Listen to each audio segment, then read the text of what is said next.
I was in Afghanistan taking part in the largest, most dangerous and complex operation that the Afghan National Army, the ANA, had ever conducted. It involved over 1,000 Brits and 1,000 ANA and Afghan police in the Yakhchal Valley, in the Guresh area of Helmand. Carry on, yeah? I was with the British Army's 2 Rifles Advisor Patrol to the ANA. The main role of the Brits now is to advise the ANA on how to be an army. And this 27 square kilometre box of battle space is the nexus of Taliban activity in Helmand. One of the key roles of the ANA during the operation in the Yakhchal Valley was to sweep through the valley, dominate the ground and take all of the compounds, these are farming areas where families and animals are kept, detain and question all men of war-fighting age to make sure they weren't members of the Taliban. And as we started to advance, there would be IEDs that are going off all around us, with that constant threat of stepping on one yourself. These are basically filled plastic containers full of homemade explosive.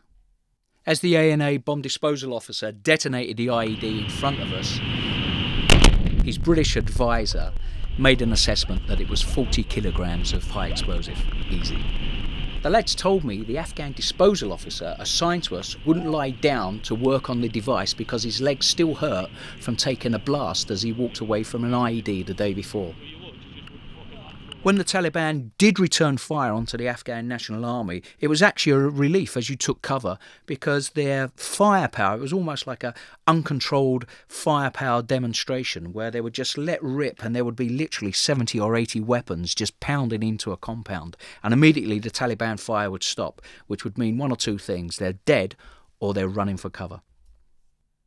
I spent time with Lieutenant Colonel Bill Wright, the commanding officer of 2 Rifles, who told me the ANA have come a long way. He told me that we have to let the ANA fight the insurgency the Afghan way and to resist a Western style of fighting that the ANA will not be able to continue once NATO combat troops leave in less than 18 months. Wright's role is to shadow the ANA leader, Brigadier Shirin Shah. Wright told me it's by letting the ANA own the battle space and knowing that being an advisor is about personal relationships, just like any other business. For example, Wright calls Shirin Shah Sir and treats him the same as any other general. Besides, Shirin Shah has over 30 years of continuous warfighting experience, and that commands huge respect. The 48-year-old, well, his age varies depending who you talk to, is married with 6 children. He is an extremely large and imposing man. When we shook hands, mine was the size of a baby's compared to his. However, it was obvious he enjoyed being in the company of soldiers and clearly liked the fact that I was ex-Special Air Service. I asked him what was his main concern about the future of the ANA, and he took a boiled sweet from one of the jars that was never more than an arm's reach away. His answer was very clear, that the ANA will not get the support they need in the future. Shirin Shah doesn't want us, NATO, to leave too early. During the operation in the Yakhchal Valley, I met US Army Major Jerry Redfield from Montana. He is one of the independent ISAF assessment team. I wanted to know if Redfield was optimistic about the future of the ANA. After all, Afghanistan was about to depend on them. And he was very clear.